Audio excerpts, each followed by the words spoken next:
Assalamualaikum warahmatullahi ta'ala wabarakatuh. Bismillahirrahmanirrahim. Alhamdulillahirrabbilalamin. Wassalatu wassalamu ala asrafil wal mursalin wa ala alihi wa sahbihi ajma'in. Bismillahirrahmanirrahim. Alhamdulillahirrabbilalamin. Ar-Rahmanirrahim. Maliki yaumiddin. Iyyaka na'budu wa iyyaka nasta'in. Ihdinas siratal mustaqim. Siratal ladzina an'amta 'alaihim ghairil maghdubi 'alaihim waladdallin. Amin. Kita akan mulakan hari ini dengan kitab Fadilat Amal. Sebelum tu kita pergi kepada mukadimah dia. Pada tahun 1353 Hijrah, seorang hamba Allah Subhanahu Wa Taala yang mulia, pembimbing dan peribadi yang banyak berjasa pada saya, telah mengarahkan saya supaya menulis beberapa kisah para sahabat radhiyallahu anhum, khususnya tentang para sahabat yang muda dan juga sedikit tentang keadaan amalan agama wanita-wanita mereka. Sekiranya mereka yang gemarkan cerita-cerita membaca kisah-kisah tersebut sebagai ganti kepada kisah-kisah yang sia-sia lagi dusta, maka amalan mereka itu akan menjadi asbab untuk peningkatan agama dalam diri mereka. Begitu juga wanita-wanita di rumah dapat memperdengarkan kisah-kisah tersebut kepada anak-anak sebagai ganti kepada cerita-cerita dongeng. Ini akan mewujudkan keagungan dan kecintaan terhadap para sahabat dalam hati mereka serta kegemaran terhadap agama. Menyempurnakan arahan tersebut adalah sangat penting bagi saya kerana saya terhutang budi kepada beliau. Selain itu, kegembiraan ahlullah, orang yang hampir dengan Allah Subhanahu Wa Taala seperti beliau, ialah asbab untuk kejayaan saya di dunia dan di akhirat.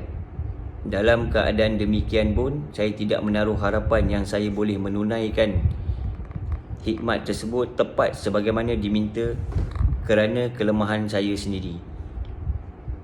Oleh kerana itu, selama 4 tahun perintah tersebut terus saya dengar dan saya terus menanggung malu kerana kurang kebolehan sehinggalah bulan Safar tahun 1357 Hijrah, apabila saya dilarang daripada membuat kerja yang banyak menggunakan fikiran untuk beberapa hari akibat sesuatu penyakit. Oleh sebab itu, terlintas di hati saya supaya hari-hari yang lapang itu dihabiskan dengan kerja yang berkat ini. Sungguh pun lembaran ini tidak dapat memenuhi hasrat beliau, namun masa-masa lapang saya ini tetap dihabiskan dengan kerja yang paling baik lagi diberkati. Tidak syak lagi ada kisah-kisah ahlullah dan hal ehwal mereka yang sepatutnya diselidiki dan dikaji dengan mendalam dan diambil pengajaran daripada kisah-kisah tersebut, khususnya jemaah para sahabat radhiyallahu anhum yang telah dipilih oleh Allah Subhanahu Wa Taala untuk bersahabat dengan nabinya yang dikasihi dan rasulnya yang dicintai. Sebenarnya menjadi hak para sahabat bahawa mereka diikuti. Selain itu, apabila orang-orang yang hampir dengan Allah Subhanahu Wa Taala disebut, maka rahmat Allah Subhanahu Wa Taala akan turun. Ketua para Ahlullah Hazrat Junaid Baghdadi radhiyallahu anhu berkata, kisah-kisah ialah salah satu daripada tentera-tentera Allah Subhanahu Wa Taala yang dapat menguatkan sanubari orang-orang yang sedang berlatih menuju Allah Subhanahu Wa Taala. Seseorang telah bertanya, apakah kenyataan itu mempunyai apa-apa dalil? Beliau menjawab, ya, firman Allah Subhanahu Wa Taala, dan tiap-tiap berita daripada berita para rasul itu kami ceritakan kepadamu wahai Muhammad untuk menguatkan hatimu dengannya, dan telah datang kepadamu dalam berita ini kebenaran dan pengajaran serta peringatan bagi orang-orang yang beriman.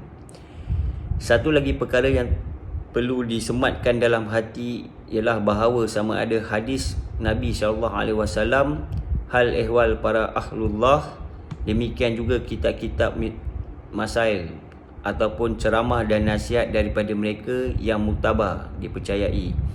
Semua ini bukanlah perkara yang cukup dengan sekali baca atau sekali dengar kemudian dilupakan untuk selama-lamanya. Bahkan perkara ini perlu diulang berkali-kali supaya dengan kemampuan masing-masing. Hazrat Abu Sulaiman Darani radhiyallahu anhu ialah seorang ahlullah. Beliau pernah berkata, saya telah menghadiri satu majlis syarahan. Syarahan tersebut telah memberi kesan kepada hati saya, tetapi apabila syarahan itu berakhir, maka kesan syarahan itu pun lenyap. Saya menghadiri majlis itu untuk kali kedua. Kesan syarahan itu kekal selepas selesai majlis sehinggalah dalam perjalanan ke rumah. Untuk kali ketiga saya menghadiri majlis itu, maka kesannya masih kekal sehingga sampai ke rumah. Lalu saya masuk ke rumah dan musnahkan segala asbab maksiat dan saya mula mengamalkan kehidupan yang diredai Allah Subhanahu Wa Taala. Demikianlah juga dengan kitab agama. Dengan hanya membaca sepintas lalu, maka kesannya adalah kurang. Oleh itu, bacalah berulang-ulang kali. Untuk memudahkan para pembaca dan supaya kandungan kitab ini lebih menarik, maka saya telah membahagikan kitab ini kepada 12 bab dan satu penutup seperti berikut. Bab pertama, ketabahan terhadap kesusahan demi agama. Bab kedua, ketakutan kepada Allah Subhanahu Wa Taala. Bab ketiga, kemiskinan dan kezuhudan, kehidupan para sahabat radhiyallahu anhum. Bab keempat, ketakwaan dan sifat berhati-hati. Bab kelima, kegemaran terhadap solah dan mengambil berat terhadap solah. Bab keenam, prihatin, ittihad dan berbelanja di jalan Allah Subhanahu Wa Taala. Bab ketujuh, keberanian, ketabahan dan cinta untuk mati. Bab ke-8, keberanian, semangat dalam mencari dan menyebar ilmu. Bab 9, ketaatan kepada perintah-perintah Nabi SAW. Bab ke-10, semangat keagamaan dan keberanian wanita serta keterangan tentang isteri-isteri dan putera-puteri Nabi SAW. Bab ke-11, semangat keagamaan kanak-kanak. Bab ke-12, kasih sayang terhadap Nabi SAW. Penutup, hak-hak para sahabat ke atas kita dan kelebihan mereka secara ringkas. Subhanallah walhamdulillah wala ilaha illallah wallahu akbar. Subhanallah walhamdulillah wala ilaha illallah wallahu akbar. Subhanallah walhamdulillah wala ilaha illallah wallahu akbar. Assalamualaikum warahmatullahi taala wabarakatuh.